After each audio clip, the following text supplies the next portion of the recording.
Hello बच्चों, चलिए question को पढ़ते हैं। प्रकाश विद्युत उत्सर्जन के नियम लिखिए। प्रकाश विद्युत उत्सर्जन में उत्सर्जित फोटो इलेक्ट्रॉनों की अधिकतम गतिज ऊर्जाओं का समीकरण व्युत्पन्न कीजिए। तो इसके लिए देखिए, पहले इसकी अपने मुख्य अवधारणा देखते हैं।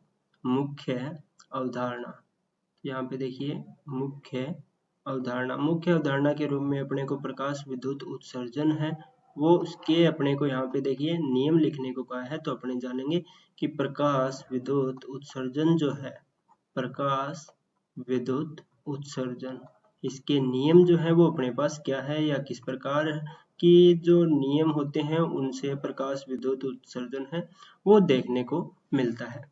तो यहाँ पे देखिए प्रकाश विद्युत उत्सर्जन के अपने नियम लिखे।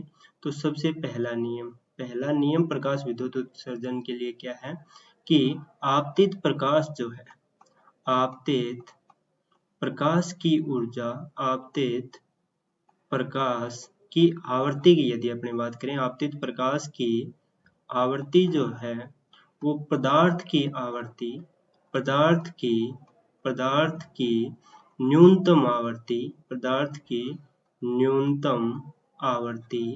न्यूनतम आवृत्ति। तो यहाँ पे देखिए पदार्थ की जो न्यूनतम आवृत्ति है उसको देहली आवृत्ति भी बोलते हैं।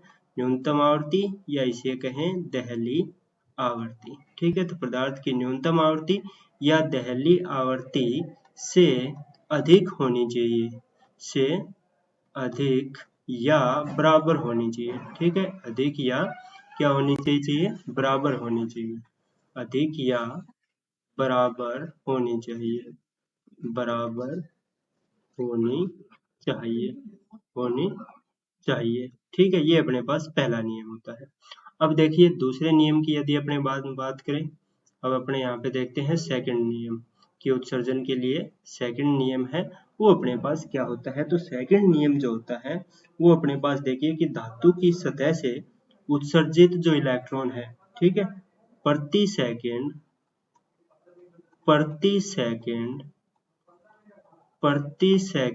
उत्सर्जित इलेक्ट्रॉन की संख्या, प्रति सेकंड उत्सर्जित इलेक्ट्रॉन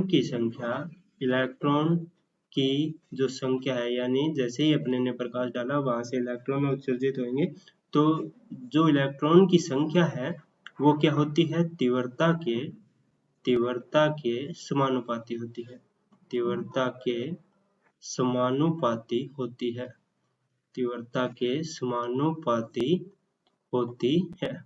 ठीक है, प्रति सेकंड उत्सर्जित जो इलेक्ट्रॉन की संख्या है वो किसकी होती है, तीव्रता जो होती है उसके समानुपाती रहती है।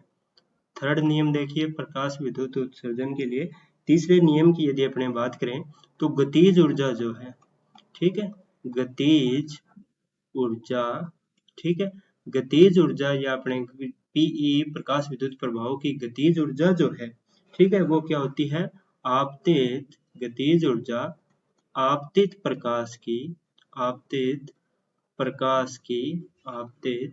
प्रकाश की तीव्रता, ठीक है, आपतित प्रकाश की तीव्रता, सॉरी, आपतित प्रकाश की जो आवृत्ति है, ठीक है, यहाँ पे अपने गतिज ऊर्जा की बात कर रहे हैं तो इसके लिए क्या कहेंगे कि गतिज ऊर्जा आपतित प्रकाश की आवर्ती के समानुपाती होती है, आवर्ती के समानुपाती होती है, समानुपाती होती है। ठीक है, ये अपने पास गतिज ऊर्जा के लिए है कि गतिज ऊर्जा जो है वो आपतित प्रकाश की आवर्ती के क्या है, समानुपाती है।